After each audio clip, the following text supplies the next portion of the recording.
Saudi Cup or hi YouTube. It's been a long time since I uploaded the last video. Yeah. So today I wanted to make a new video to talk about my experience in Thailand. I think I'll make every time I go to a new country, when I'm able to travel to another country, I'll make a video afterwards in maybe in English and in other languages to speak about my experience language wise and also culturally speaking, and also talking a little bit about my experience in those countries. So I made a video about Morocco. It lasted for about 30 minutes. Now I'll make one about Thailand. So let's talk about everything. I went to Thailand in July. It was with Turkish Airlines. So it was a lot of fun going with Turkish Airlines because I went from Brussels to Istanbul and I could level up in the on the plane because workers of Turkish Airlines are very how should I say it? Although they are pressured to be on time for their services, for their meals, but they are really relaxed. You can talk with them, and as soon as they see that I'm not Turkish and I speak Turkish with them, it's a real connection with them. So that was a good starting point. So I got to in Istanbul. I had 2 hours to get from one plane to another, so it was a little bit short, but it was okay. Then I flew maybe 10, 11 hours from Istanbul to Bangkok. So it was quite long, but just sleeping a little bit and watching some movies, speaking to other people. People are generally nice in planes, so you can get to know a lot of people. So yeah, let's talk about Bangkok. Bangkok is an exciting city. It's an amazing city. It looks like a little bit like Taipei. I don't know if you have ever been in Taiwan. It looks like Taipei, a bustling city, and also a lot of people selling food on the street. Um, and yeah, that's very common in Asian countries. I think in Vietnam, Cambodia, uh, I don't know. Yeah, Japan also, China of course. And what's interesting about Thailand when you go to hotels, it not necessarily in Bangkok, but in all Thailand, I think. In some countries you cannot, so maybe dogs are not allowed in hotels or something else. But do you know what, in Thailand it's durian that is not allowed. So if you don't know what durian is, it's a fruit called in Thai language. The fruit is called Durian. Durian, it's uh, it's like a spiky ball like that, and it's a very stinky fruit. So if you go to Thailand and you are not allowed to bring with you durian in the hotel, and nor in uh, public transportation. I think in buses it's not allowed because it smells so bad. But actually, before going to Thailand, I didn't like durian. Maybe I'll insert a link to Wikipedia here underneath so that you can learn about durian. And yeah, as my dad is from Taiwan, they used to eat a lot of durian in Taiwan, back in Taiwan, but since now we live in Europe, durian is not so good. They come from France and they have been imported from Asian countries, so it's not so fresh like in Thailand. What should I say? I stayed in a hostel. I initially thought that I would make a lot of friends in that hostel, but it was quite difficult to get to know people. I don't know why, but in Thailand and hostels there are a lot of people from England and United States. So I don't want to generalize, but approaching people is quite hard from those countries. Not always, but in general, they are very protective. As far as my experience is concerned, I went into my room and it was a shared room. So for four people, I think we were three. I just went into my room. It was maybe 6 o'clock in the evening, 6 p.m., and some guy was playing on the computer, and I just said, "Hello, hi." No reaction. So I was kind of frustrated because when I go to hot countries like Turkey, or when I go to Spain or Morocco, just say hello and people are very welcoming. If it was in Turkey and it was a Turkish guy, then probably he would have stopped chatting on the computer, and he would come and speak to me. I don't know. It was very strange in Thailand with those. Not I don't. I'm not sure they were from England, but they spoke English, so it was a pretty strange approach, and uh, I don't know. It seems very hard to communicate with people from England and US if they don't know you, if you're not their friends. So I don't generalize. Maybe it's just my experience in Thailand. Maybe and England it's very different. Yeah. Um, so what can I tell more about Bangkok? Bangkok, I just stayed 3 days and 3 nights. I recommend you to stay two nights. Yeah, just 2 nights, not more. Why? Because Bangkok is very polluted. The air is absolutely not good. I don't like the air. It's like Taipei. If you have been to Taipei, you know the air is not so good. A lot of motos, a lot of tuk-tuks. Oh yeah, if you if it will be your first time in Thailand, so in Bangkok, I don't recommend you to use tuk-tuks.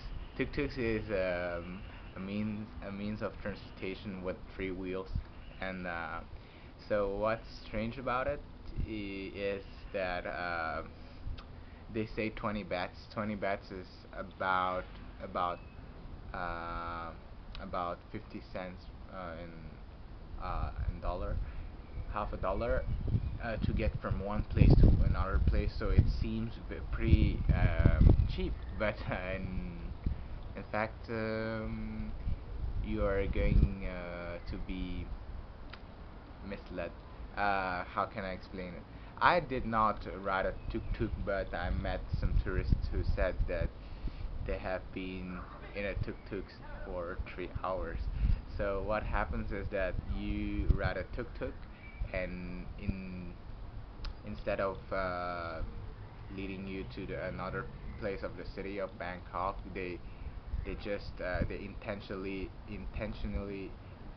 bring you to another place and say that you can buy something there, and you go into a shop, and you you will be asked to buy something you like. If you don't like something, you come back, and the tuk-tuk driver will say, "Did you buy something?" If you did not, he will drive you to another place, and so on until you buy something. Because when you buy something, he gets a coupon for oil for his.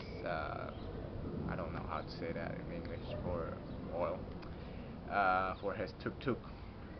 So it's not recommended to do that unless you want to discover a few a few places to shopping for shopping that you don't know, and I think just you'll just pay 20 bahts, but I'm not sure about it.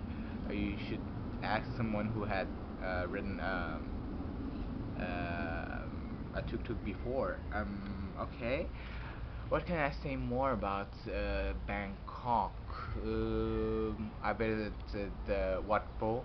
Wat Po is a big temple with the big Buddha, like on how should I say it in English? Not a right, but like a Buddha like that. I don't know how to say it in English. But it's quite impressive because it was very big and yeah. About the people of Bangkok, I was quite disappointed about how they welcomed people in the hostel. It was not so warm, but actually, people in Bangkok are very cool. When I was asking for directions, they said, "Oh, welcome to Thailand. It's your first time." They try to speak with you, but less in Bangkok. I met one lady when I was asking directions that was very cool. And yeah, let's see the time because I don't know how long I have been speaking for, and I have so many things to share with you. No, no, no. I've been speaking for 11 minutes. Okay, 11 minutes. Okay, so what should I say more about Bangkok? Uh, there is a very cool night market. Actually, more for girls because there are a lot of shopping to do there for clothes. It's called Asiatic. It's located in Pattaya. Um, what is what more about visiting Bangkok? Uh, yeah, you can go to Sukhumvit Road. A lot of for eating, you should go to Silom. Silom, a lot of stuff to eat. I love Thai food. It's so incredible, and prices are so incredible in Thailand. I remember in Bangkok, we ate 7 dishes, one Coke, and we paid about $6 US dollars. So it was very cool, and from everything, soup, fried rice, I don't know, very strange dish with pork, a lot of stuff. Thai food is excellent. Moreover, yeah, I went to the Arab district in Bangkok. It was very cool. It's a very touristic place, so there are a lot of people selling souvenirs in the streets, and I I met someone to ask. I bumped into someone. I thought he was selling things because he was standing in front of one stand. Uh, be- and then I asked directions. I said, "Where is the Arab district?" And then I asked, "Are you from Thailand?" And they say, "No, I'm from Emirates." And I said, "Oh hell, I should have spoken Arabic." And I started to speak Arabic, and it was very cool. Um, People from Emirates are very open-minded, very easygoing, and they were also on a vacation. As soon as I said "Lebes alik," which is a very Moroccan way to ask somebody if he's doing very well. You would never say "Lebes alik" in the Middle East. You would say something like "Kif halak" or "Kif halak," or you would say something like "Kifak," "Kifik," something more closer to Arabic actually. So yeah, I said "Libis alik," and the one reacted and he said, "Are you from Libya?" It was very funny. So he was also joking with me because physically it's yeah, like if you look at me, it's obvious that I'm not from North Africa, but since I spoke a dialect from North Africa, it was very cool. And then we had a lot of fun speaking with the people from Emirates, and I ended up in a seafood restaurant there in the Arab district in Soy Arab. Soy means like small street in Thai, and it's very cool because I met from based I don't know Emirates, and they were looking at me. I was looking at them, and I started off the conversation. I said salam alaikum, and then I just kept on speaking Moroccan dialect. Labas عليك uh, uh, um, شنو يك تدير الولد هنايا. And then I asked a lot of questions in Moroccan dialect, and they were looking at me like they were looking like they were like very surprised that I spoke in not common dialect in Arabic, and I didn't know what I was talking about because people from what was it? Which country? A small country in Middle East. I don't I mixed them up. I think it was Emirates, and they don't understand very well Moroccan dialects since it's the only dialect I have been learning beside Lebanese, but I forgot my Lebanese because I did not have any chance to practice it here. And it was very funny because they did not understand a word of what I was saying in Moroccan. They could grasp some small words, but the whole meaning they don't know what I they didn't know what I was speaking about. So it was very funny. I was speaking in an Arab dialect, but they didn't understand. I said, "Do you know the word waha?" And they were like, "Huh? What's that word?" And I kept speaking then in more standard Arabic, like MSA. I said, هل تعرفين كلمة وخا? And they said, I don't know the كلمة وخا because this word, I have never heard this word before. And well, it's like, it's normal, it's Moroccan. And it was very fun. It was a lot of fun to speak with those people from Emirates there. They were very cool. Um, then I rode the train, the night train from Bangkok to Suratani, which is in the south of Thailand, and I met very friendly people from Iceland. Too bad I don't speak Icelandic. Actually, I thought that people from Northern Europe are not so talkative, and they don't want. They are more, I don't know, distant maybe, and I was wrong.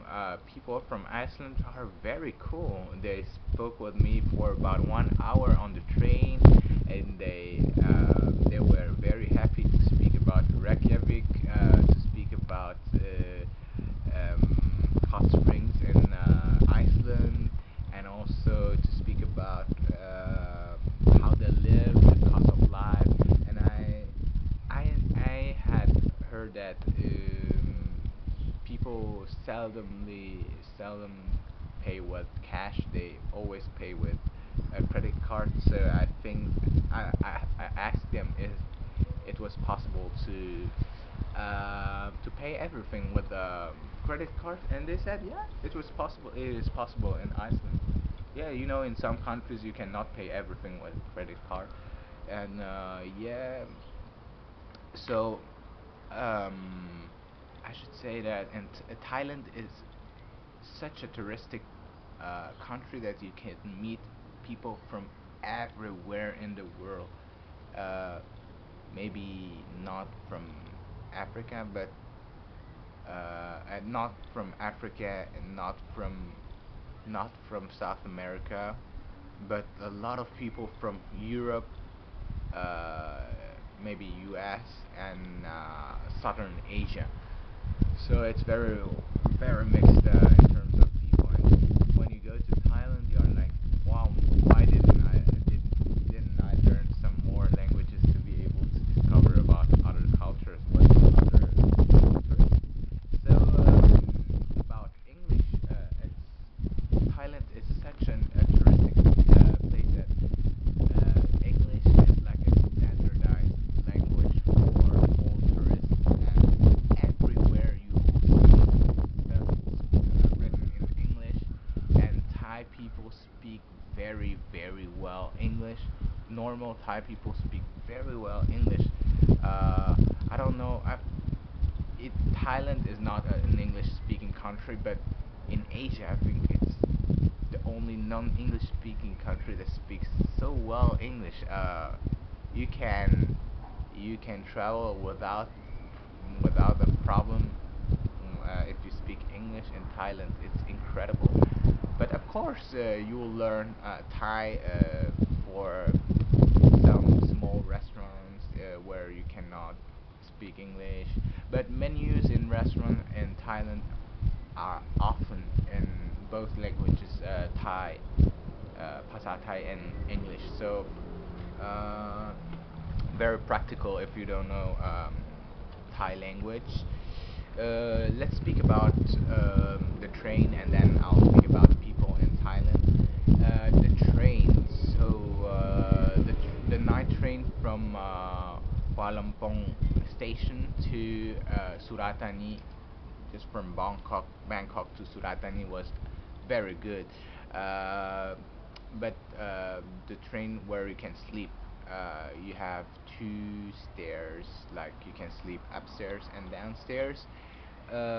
You have actually, when you don't know, you are thinking that you're gonna prepare your bed yourself, but it's not true. And I should um, I should specify that in Thailand it's very easy to travel. So what happens is that there is a guy from the railway company which goes around and makes up the bed. So it's very cool. And when if you are upstairs, so since you are in a train and it's very, how do we say that in English?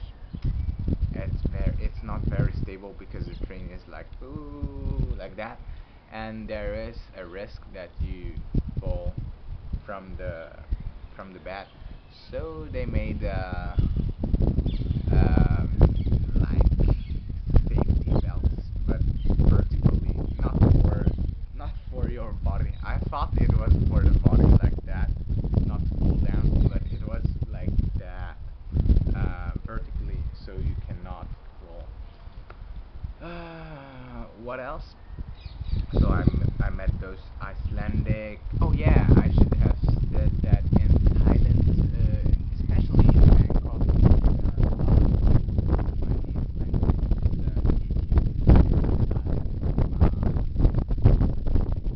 Chinese coast of Santo. How it's Chinese dialect also spoken in Paris, 13 arrondissement, in Malaysia, Kuala Lumpur, and Indonesia. I met a lot of people who spoke THU, so it was quite useful to know THU. If you go to Bangkok and you see someone who looks like a little bit Chinese and who is not too young, because younger generation don't speak any THU, but older generation they speak THU, and it was very funny to be able to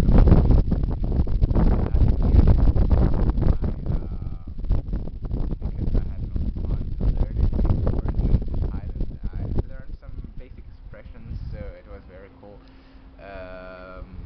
Like in Thailand, when you want to say hello to somebody, you need to say sawadee krap.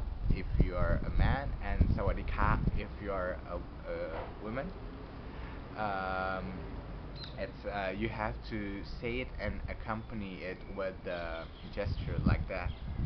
I don't really know why this gesture is there to say hello, but they do that in Thailand and Cambodia as far and some places in India, but I'm not sure about the Indian part. If you're from India, maybe you can comment on that. And so um, you say Sawadee Krap. Okay. Sawadee Krap. And actually, babies are always used to do that gesture. So when you say thank you, you also say kap kung kap or kap kung ka if you are a female. I love to make sawadee cup, and I met our from Suratani. We um, went on a boat to Koh Samui. Koh Samui is an island in the Siam Gulf in Thailand. We were on the northern part, and it's called Mainam. The beach is incredible. It's incredible. I have never seen a beach so clean and so beautiful. The landscape was wow. You can stay there and look at the scenery for hours and hours because each hour is different. The colors are different. The water is different. It's very cool. Got some more. Excuse me, I have some allergy. I don't know. But let's talk about Thai people. Thai people are very, very friendly and they rarely get upset. So I'll talk about a story, but maybe I'll make a second video because this is getting a little bit long. Let me see. Oh, 27 minutes. A lot of things to say about Thailand, so I will make a second video. See you in the second video, and thanks for watching. And yeah, I hope you have a good day. Bye bye.